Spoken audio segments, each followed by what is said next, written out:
Fires one towards the goal. That's going to be gloved by Travis Ridgen. Well, this is more like it. This is Slangin The Bizkit.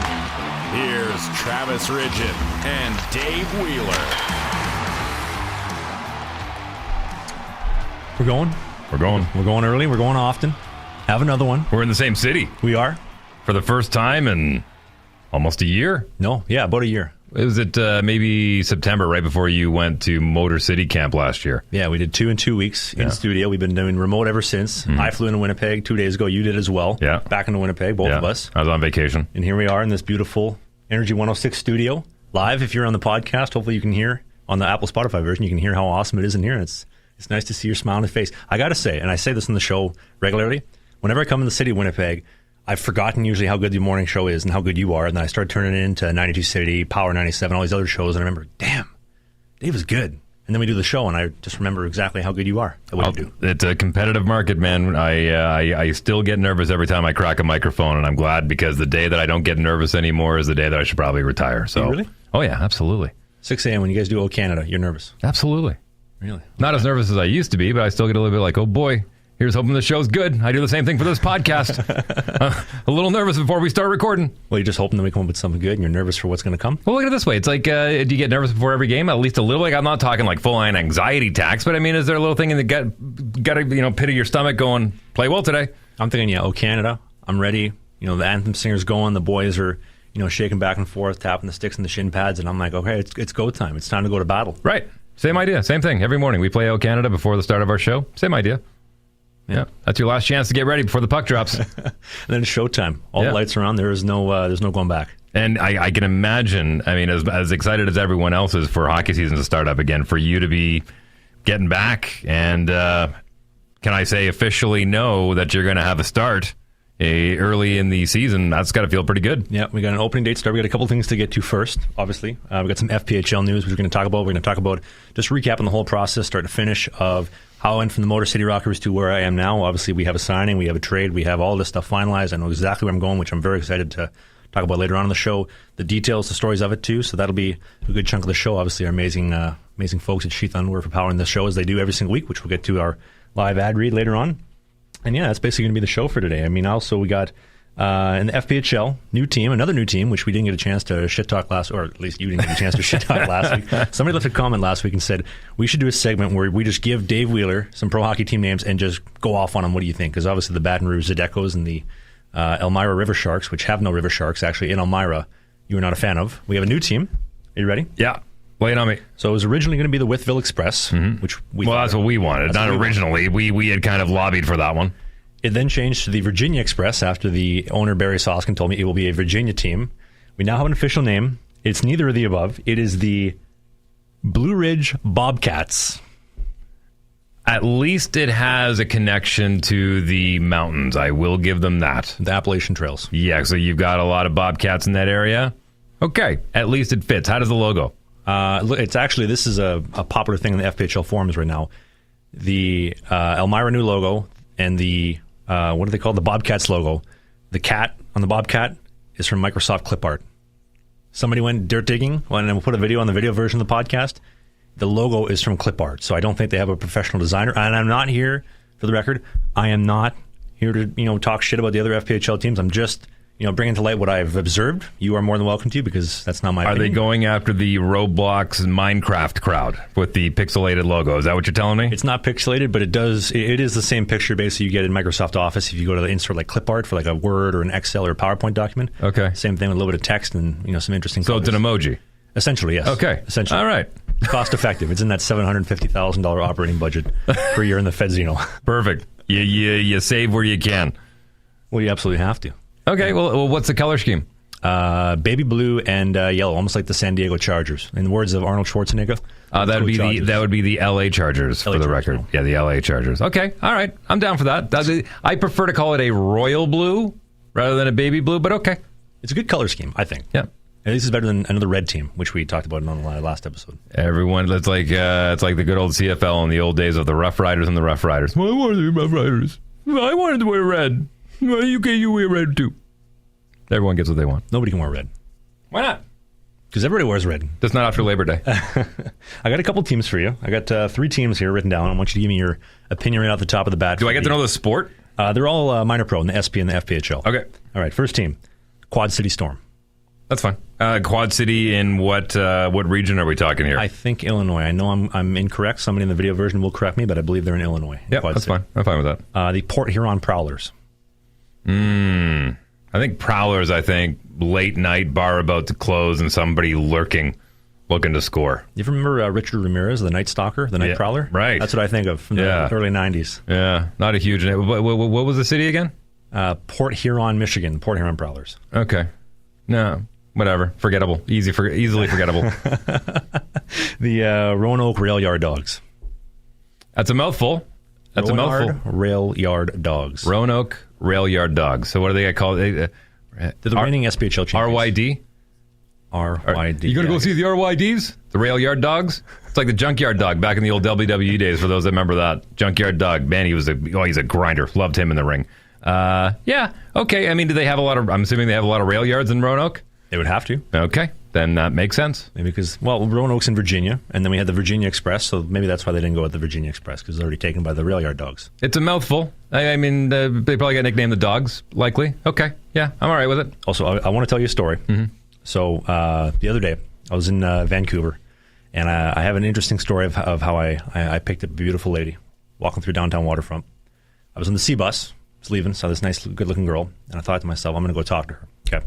Now, her name was Marta. And does she have a name tag?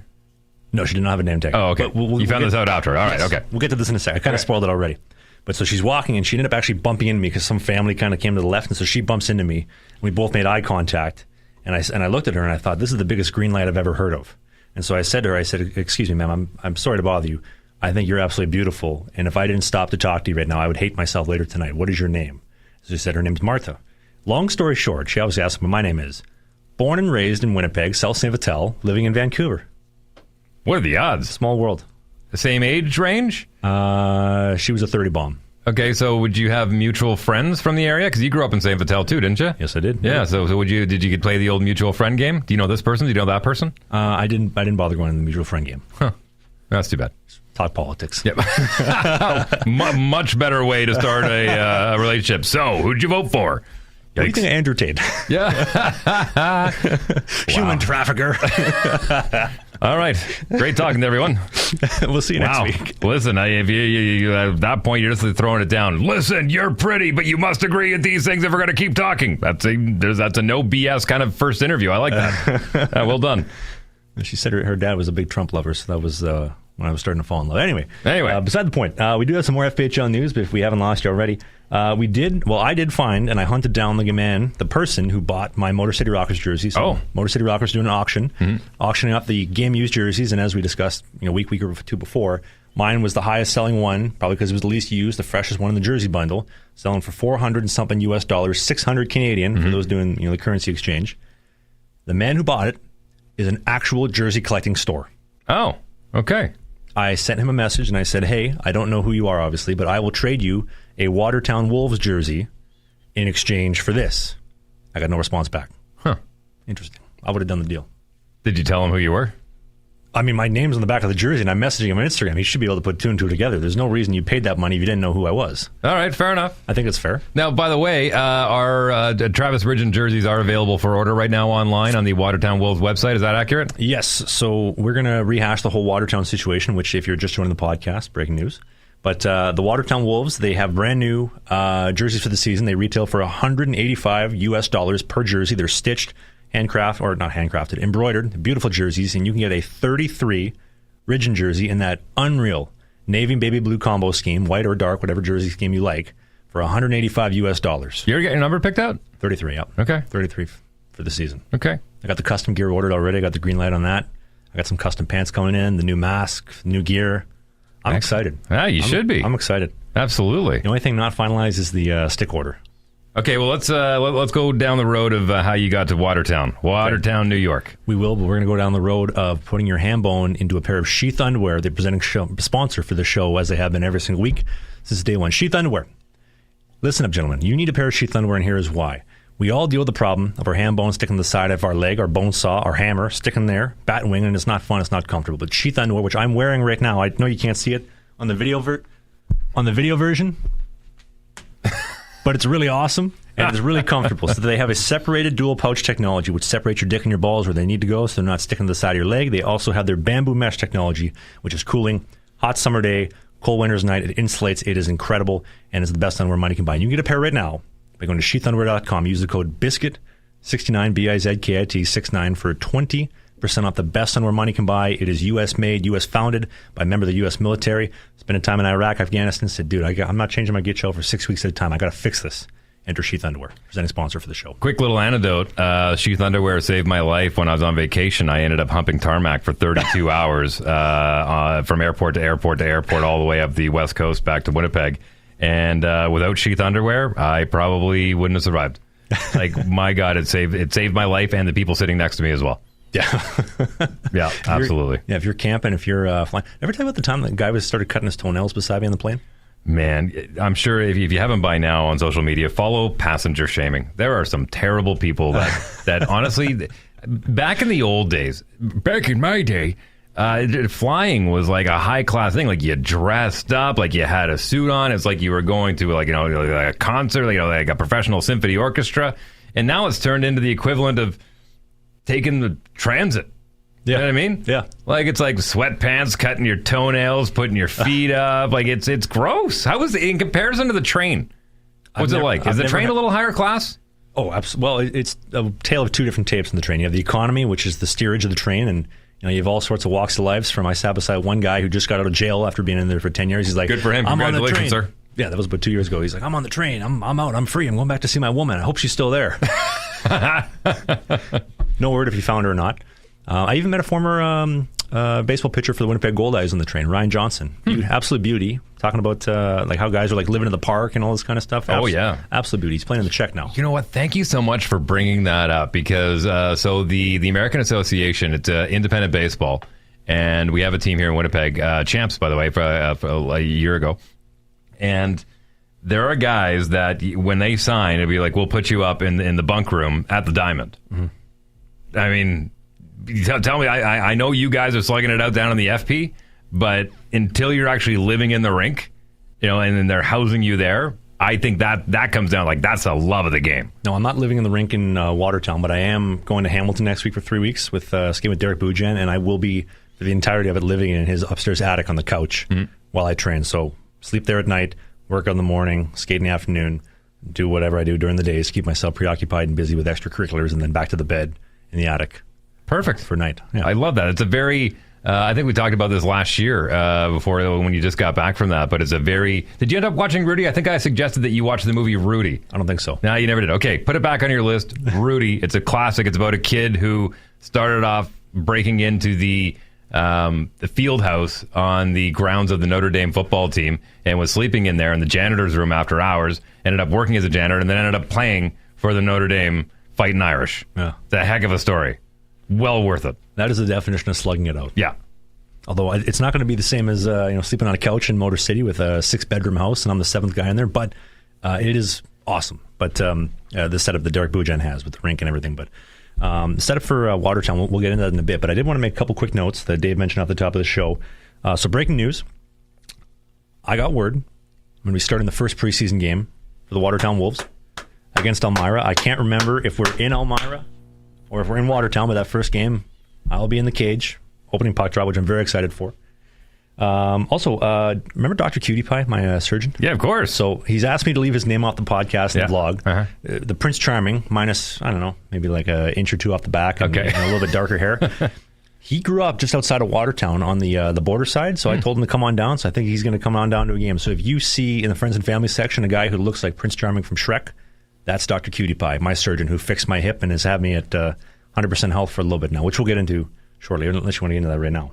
Your call, man. Well, I'm feeling 100% right now for the first time since surgery. It's been 8 months. It's been slow, which I'm going to have a whole video coming up on the vlog soon, just documenting the whole process start to finish. But the freedom I have in my hands and my upper body from relieving stress from the hips is incredible. I feel like an octopus out there. I'm just grabbing pucks. I'm getting on top in a way that I never have. I'm staying low. I'm staying level. I'm moving so clean and so crisp. I wish I would have done it sooner. This is the best decision I've made for my career probably in 5+ years. At the time, when I was recovering, when I'm sitting at home, I can't walk for too long, or I'm in crutches or whatnot, it sucked. I'm watching the guys in Motor City play, practice. I'm like, this sucks. Worth every second of that depressing time. Good. Every single second. Good. So if you're thinking about getting hip surgery, reach out anytime. Watch the vlog coming up soon. I know there's not a lot of information on it, but I'm trying to help anybody that I can with the information available. I think regardless of the fact that obviously you gained more momentum, I think what you've gained even more is a little bit of confidence knowing that you are going to be able to make that hip move that way. Absolutely. Yeah. Like I have a way of moving now that I wasn't able to before. I'm still building that confidence and that trust that I can move this way and not hurt myself, which has come a long way. There's still a little bit more ways to go, but it's not healing based. It's just mentally wrapping my mind around like I can do this now, and this is okay. It's going to be fine. I'm going to make it through the whole season healthy. And we're not going to have all these injuries. I'm not going to be needing steroids. Everything's going to be good, and this is the way that we want it. So I can have another 3-5 years, whatever it is, of playing and thrive in the environments that I'm in. But so that is that situation. The headliner for today, which I wanted to get into, was the whole Watertown Motor City situation. If you're new joining the show, well, let me explain it to you. So I played for the Motor City Rockers last season, which I use that term played very loosely. You're part of the roster. I was on the roster. I was starting right bench. It was an inside joke. Yes, it was a little bit of self-deprecating humor, but it was very true. I was starting on the right bench every single night, except for when the absolute worst case scenario for the team unfolded, which we'll get to in a second. When I signed in Motor City, the deal was, as we documented in the podcast, because this was all live that we documented last year, was I was going to be the backup. I was going to be the number 2 guy behind Trevor Babin. Obviously, that didn't happen. I was going to start, one of the opening game weekend games, in Port Huron. That never happened. This promise, that promise, you're going to play here, you're going to play there. None of it ever came to fruition. And whatever it was, that resulted in this result. The reality is, it's my own fault, right? Like I've taken personal responsibility and self accountability for the fact of if I thought I was as good as I was. Granted, goaltending's in the eye of the beholder, in the eye of the coach, the decision maker, and the gatekeeper. But I wasn't good enough to swing their opinions. I could say I'm more this than this guy, I'm more that than that guy. The point is, they didn't feel the confidence to play me when push came to shove. And I tried making the argument for a bit. Well, we have the best goalie in the league, Trevor Babin. Who gives a shit who number 2 or number 3 is when you got the best goalie in the league? None of that matters. But when he went up to the SP, it was kind of a dawn of light moment where, well, he's not here. There's no more excuses, and they're not picking me. So the writing is on the wall that there's no future here. They don't really see potential in me. And I'm going to have to go somewhere else. I want to find that opportunity because I don't believe anybody in the coaching staff outside of goalie coach Bill really believed in me, which, as we know, turned out to be the case because they left me unprotected in the expansion draft. The expansion draft comes around, and I got picked up by Virginia, the Whitfield team in the draft. And this was the moment that I needed, though, because they're not Whitfield anymore. They're the Blue Ridge. There you go. Blue Ridge Bobcats. Yep. Sorry, they're still the Virginia team. When they change their names so many times, it's hard to keep track of. But it was never going to happen if I was a member of the Motor City Rockers. They were not going to get rid of me and give away the asset that they had, no matter what anybody else was offering. No matter how many free hotel rooms, late checkout, you want to pay by the hour, Salisbury steak dinner, all of it. They weren't going to do it. Even if you wanted to trade them a bus, right? It wasn't going to happen. So the draft was essential for me to get out and get into a position where I could be traded. And now this is a very integral part of the story of how I ended up in Watertown. So last season, I was not going to back up any of the first 3 games. And our other goalie, Blake Scott, didn't have any insurance, which we talked about in the show. But because he didn't have an insurance for being on the ice, it changed the rotation. So I ended up backing up the first game in Watertown, the first game of the road trip, scratch the first game on the bench the second game. But because of that, in the second game, our Lord and Savior, Trevor Babin, gets into a brawl. He gets kicked out. Somebody's got to go in. It's me. Well, and before the game, our now GM, Coach Charlie Pence Jr., comes up to me in warm-up, says, "Hey, man, really love what you're doing. I think it's good for the league. It's good for everybody. And just don't listen to anybody, man. I really love what you're doing." I'm like, "Oh, wow, it's really nice of him to say." And then obviously, he beat somebody up and started the bench brawl. And I'm thinking to myself in the locker room, like, that guy was so nice to me like 20 minutes ago. I can't believe he did that. Right? That's a guy who knows how to turn it on and off. It's a valuable skill in the FP. Man of many personalities. But fast forward, and they're trying to make trades for me. Obviously, Motor City's not interested. But fast forward to when I go to Whitfield, way easier to make a trade. They don't know what they have. They don't even care. I mean, I'm talking to the guy in charge in Virginia, the owner, and he's like, "Okay, tell me about yourself." And I said, "Why'd you draft me?" "Well, I don't really know anything about you. I was just told that I should draft you. So if you could tell me about yourself, that'd be great." And so I was like, "Do you know that I had hip surgery?" "Not really." Tell me about it. Like, this guy knows nothing. Like, who made this decision? The name looked good. I like that origin. That looked good in the back of a jersey or over top of a 33. I like the cut of his jib. But so the trade goes through. Obviously, Watertown picking up myself and second all times games played. Dustin Henning, absolute legend, best haircut in the league. By the way, actually, no, I can't say that. I'm gonna leave that out of the podcast for now. But so him and I going to Watertown in exchange for the assets that they sent back to Virginia, which seemed like a little bit of an unbalanced trade, if you ask me. But hey, I don't care. They don't ask how. They ask how many, and they ask, how did you get to Watertown? Well, I got there. Who cares, right? So moral of the story is that it's good to be somewhere where I'm wanted, specifically in Watertown. It's good to be appreciated. It's good to have a GM where I can call up Penzi and we can actually have a conversation, a human, personal conversation about real shit, real life, not just business, not just the game. About hey, how much am I going to make this year? How many sticks am I going to get? I want these kind of sticks. Like we're talking actual real shit. So to Penzi, I know he does listen to the show. I just want to say I appreciate our friendship. I appreciate the loyalty. I got nothing but respect for this guy. This man is the straightest shooter that I've come across in the entire FPHL. There's been, in my less than a year of experience in the league, I've seen BS slung left and right. This guy's been a straight shooter the whole way, and I couldn't be more proud to play for this man this season in the Watertown area. Good for you, man. Good for you. I'm really now, excited. I know you're excited about the hockey, and as you should be. I mean, the fact that you already know you can circle a date on the calendar, know that you're going to be in the pipes. I mean, that's exciting. Because of the vlog and because of the artistic approach you take to making videos, are you excited about the town of Watertown? I'm very excited. I think it's a beautiful town visually, first off. I think the people really love their team. And even from the short video that I had being in Watertown, I had all these people reaching out about just how awesome it was to see it. And obviously the beer can guy, who I owe a couple king cans for knocking over his whole beer. We'll throw the video on the video version of the podcast. But the whole town seems really excited. I'm really excited. I mean, we've already sold 5 of my jerseys. There's a couple season ticket holders that are like, I want a Origin jersey, because if you're a season ticket holder, you get whatever jersey you want on the house. And these guys, they can pick anybody in the team. It's all the same price. And they say, I want Origin jerseys. So if you're one of those season ticket holders, thank you. That, deep down in my heart, that means a lot and is really awesome. And I can't wait to play for these people. I can't wait to play for our coach, for our GM, for our owner, Tyler, our owner, Ashley, to the whole town, everybody. I am so freaking excited. And I just wanted to say, too, we do play Motor City, I believe, 8 times, 2 of which happen end of November, and then obviously we go to Motor City for the end of March. Those will be games marked in the calendar. Obviously, I'm going to leave it at that. I think I should probably stop talking about that. Don't, as they say, don't give them anything to post up in the locker room. All I'm going to say is I am very, very looking forward to November 22nd. I'm also looking forward to October 13th, which is the home opener against Danbury. But I'm very, very excited for November 22nd. I am, not to get too preachy on you, I'm a believer in God. I believe the universe works in a very unique way. And although at the time things may not make sense, but when you look back, hindsight's 2020, all the chapters make sense. This is where it started. This is where it finished. This is where it picked up.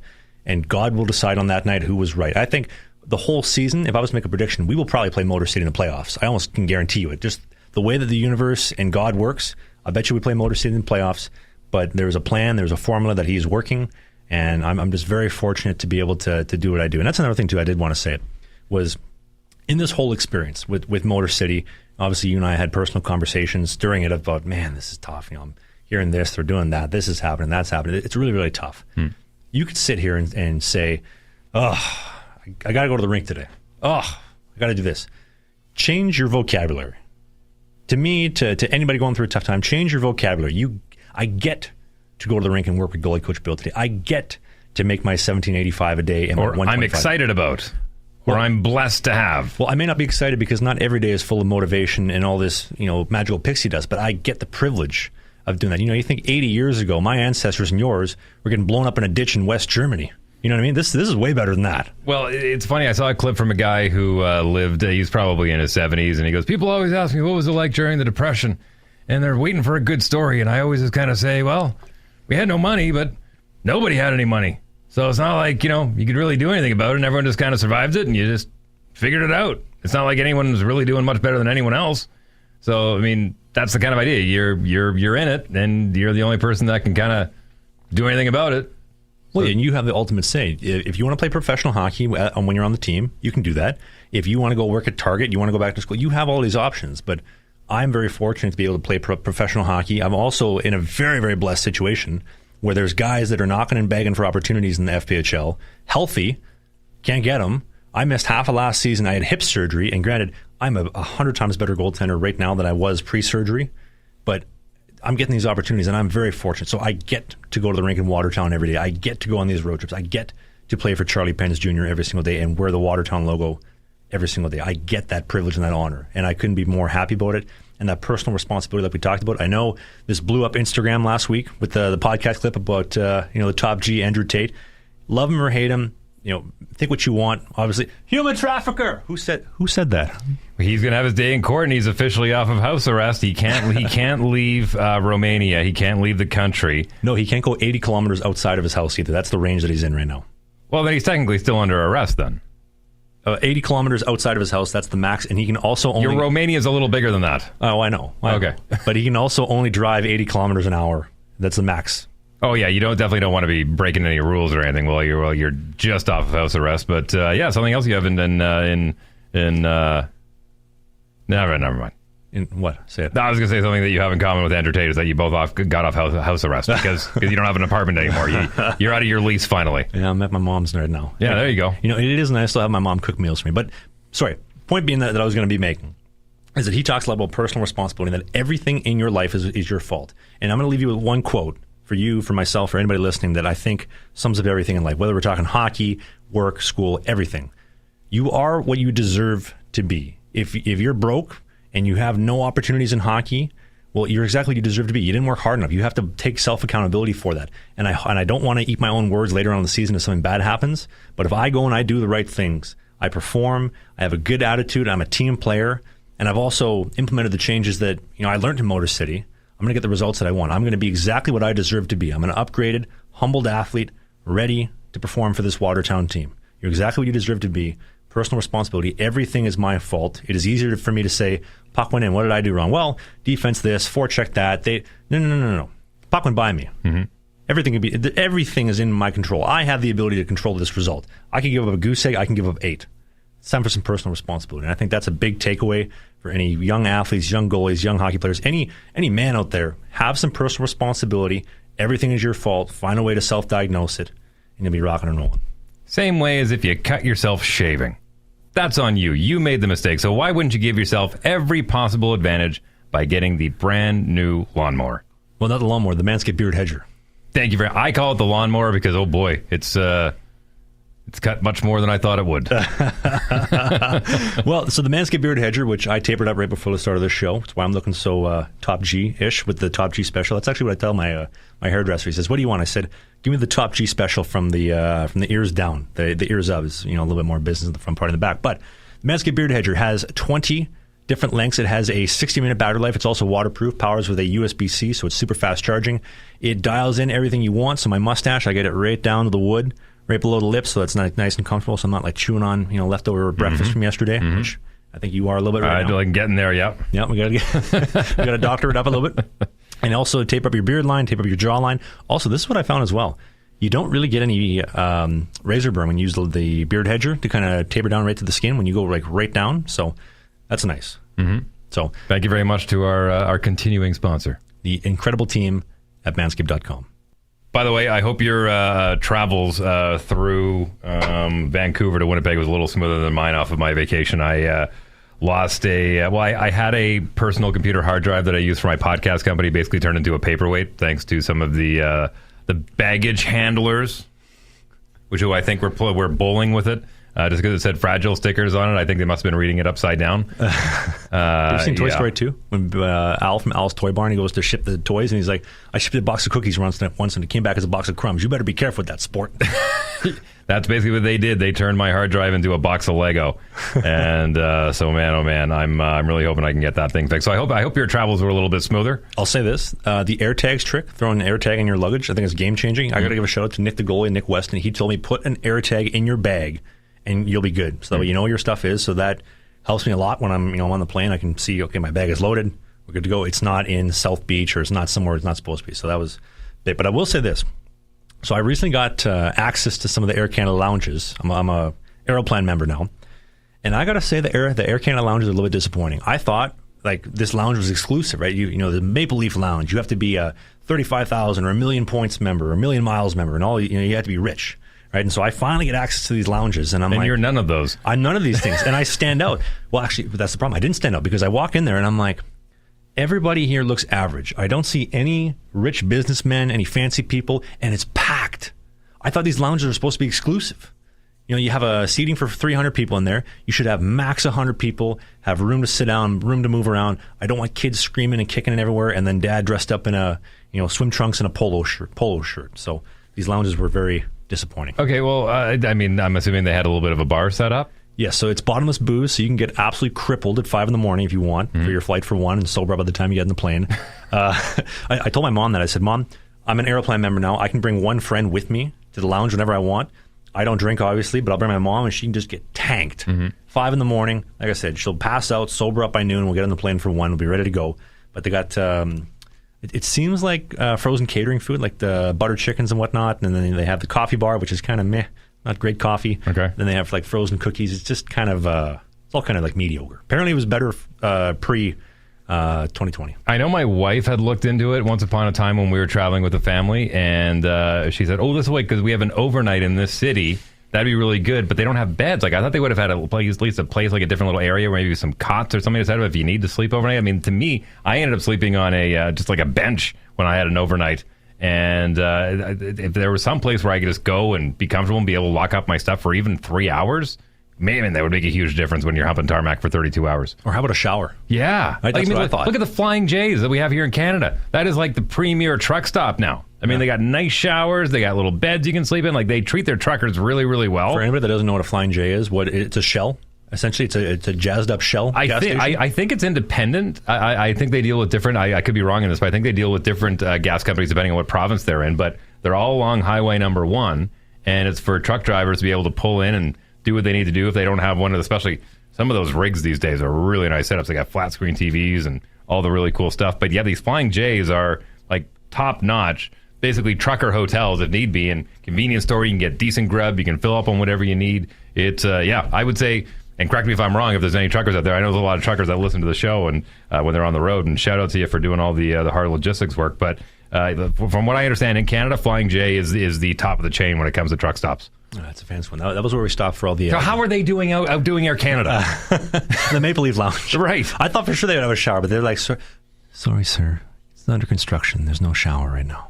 How long has it been under construction? It's under construction, which means that to use the sink. Honestly, I in probably the last leg of my long trip, I ended up taking what my father would call a horse bath in the sink, just because I felt bad for people sitting next to me. So I'd go in and I soaked up some paper towels and gave it the once over under here, under there, and make sure I was cleaned up the best I could, because my 12-hour protection of my deodorant had expired, and the rest of me had as well. So it would be nice, especially for people taking long trips. That's the thing on the Via Rail on the train, because if you're in economy, you don't get access to a train or to a shower or any of this. It'd be funny if they didn't give you access to the train. You pay for your ticket. Yeah. So you go in the baggage. Hang on to the caboose, son of a gun. In the baggage car with you.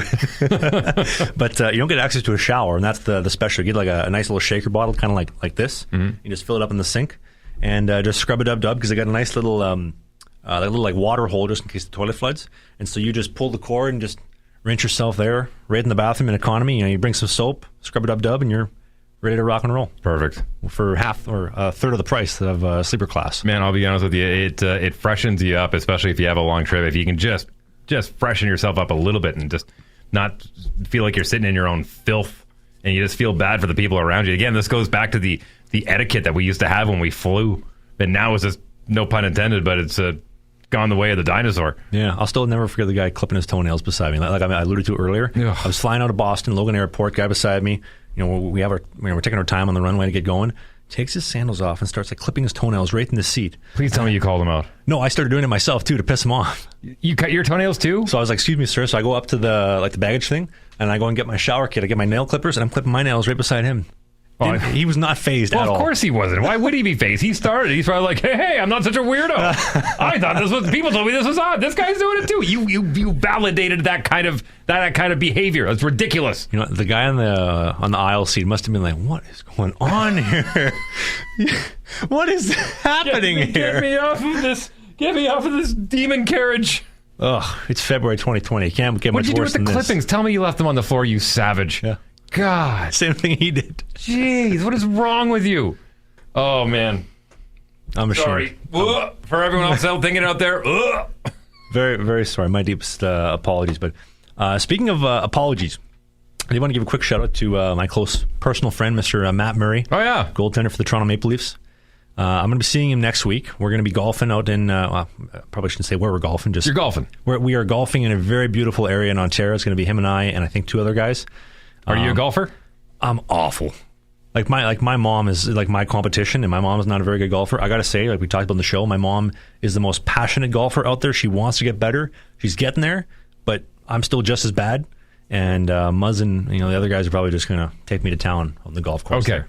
Here's the best advice I can give to you. And keep in mind, I was a single-digit handicap for a very short period of time, but I'm floating around probably about a 12 handicap, somewhere in around there. So I don't have a lot of business telling you how to golf. But if these guys are good golfers and they're anywhere, here's the main thing. Pace of play. Okay? You got to remember pace of play. You're supposed to finish a round of golf inside of 4 hours, period. So if you hit a good one off the tee, go ahead and hit it again. If you hit it where it's going to hold everyone else up, scoop up your ball and move it to where the rest of the group is.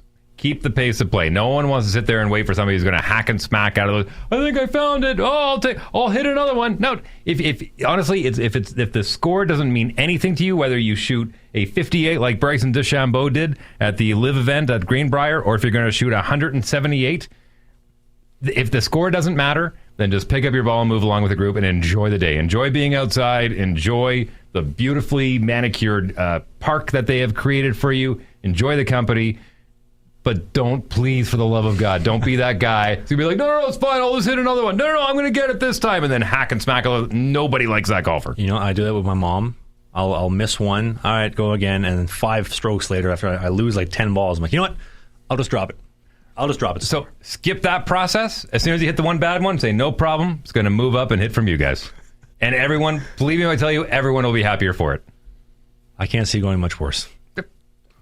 Go in positive. Go in hoping you're going to shoot well. But I guarantee you will shoot better with that stress being off of you. Yeah. And accepting that I'm probably not going to be as good as everybody else. But that's okay. No, that's okay. Listen, I'm not very good at sex. My wife keeps letting me try that. And I enjoy it. I think it's great. Golf should be the same way. You're not out there to impress anybody. Just go out and enjoy the day for yourself. And don't get miserable. It's supposed to be an enjoyable game. Don't frustrate yourself. You're not good enough to get that mad.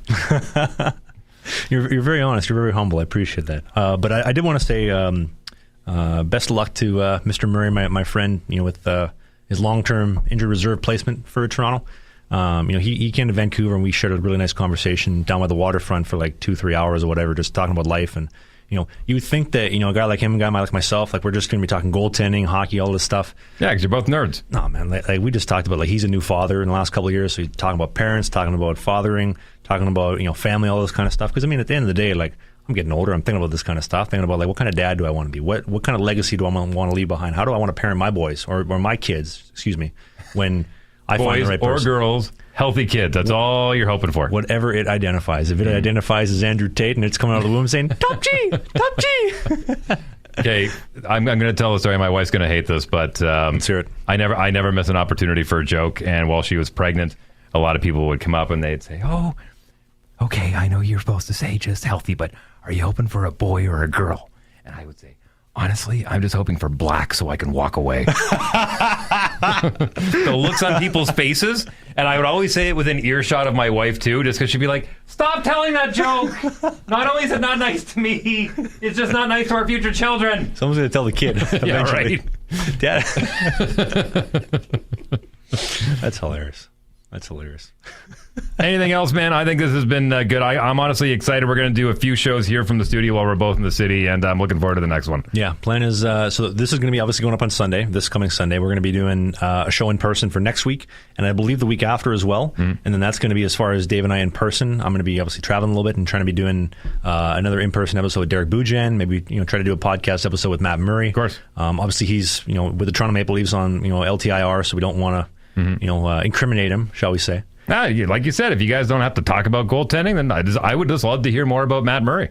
I personally would love to just share a conversation with him talking about life, because I remember leaving that conversation thinking, like, we literally nonstop back and forth just talk for 2-3 hours about life, parenting, politics, just like a couple hockey things here and there, but we're talking like 5% of the conversation. And I thought to myself, like, that is the conversation I think people would love to hear between him and I, because everybody sees the hockey side of things, the Stanley Cups, the Toronto Maple Leafs, the Ottawa Senators, all this stuff. Nobody sees the actual man. And that's a side that I've been very interested in. Is like, okay, this guy's a world-class goaltender, but he's also a really, really interesting dude, and a guy that I can share I think a little bit of a personal conversation with, and I really enjoyed. So, tell you what, ladies and gentlemen, here's what it's really going to be. All right, it's going to be another opportunity for goaltenders to prove that they're not weird. I don't have a lot of faith. I think it's just going to further the stereotype. But tune in, check out the show, see if I'm wrong. I could be wrong. I don't think I am. No promises. I haven't talked to Matt yet. I'll probably ask him tomorrow. We'll see what he says, but. Hopefully we can get an episode together. But I did want to say, too, before we cap off the show, because this will be basically it for this week, we do have a Patreon page if you want to support the show. It is $5 a month. You get some incredible perks from my rookie cards at Varberg and Motor City. You get the holographic print cards as well from Varberg and Motor City, which are really awesome. You get the regular print from Arborg, VIU at Vancouver Island University, Flemingsberg in Sweden, and Lundar from my junior days. You get this whole 8-piece collector set when you become a member and you hit certain thresholds. So the more you're willing to donate, the more cards you get. We also have these Slangin The Bizkit mugs, so if you want to drink your cup of joe in the morning, there'll be a video on the video version of the screen. You can get that, and you can stare at my beautiful face when you sip your coffee or turn it around. How do you say no to that? I mean, how do you say no to that? You can't. And if you don't like it, just drink it with the other hand. Yeah. Right? Problem solved. Yeah, let everyone else suffer. We got the awesome Slangin The Bizkit sweaters, the hoodies, which fit really, really good, which is quite nice. And maybe we'll open up, like we talked about, open up the Patreon page to a giveaway for. Can people buy your jersey on your Patreon page at a discount price? Yeah, you know what? If you are a Patreon member, reach out to me, and I think we can probably get a deal on that. And I'd also like to, if you become a Patreon member, again, this starts at $5 a month. That's it. I would like to offer, like we talked about, raffling off, having somebody come down to Watertown, get the Fed experience. We'll get you a hot dog, a Coke, parking, hotel, and don't worry, the hotels aren't by the hour. It's a nightly rate. So it'll be clean. I want a coin-operated mattress. That's all I'm saying.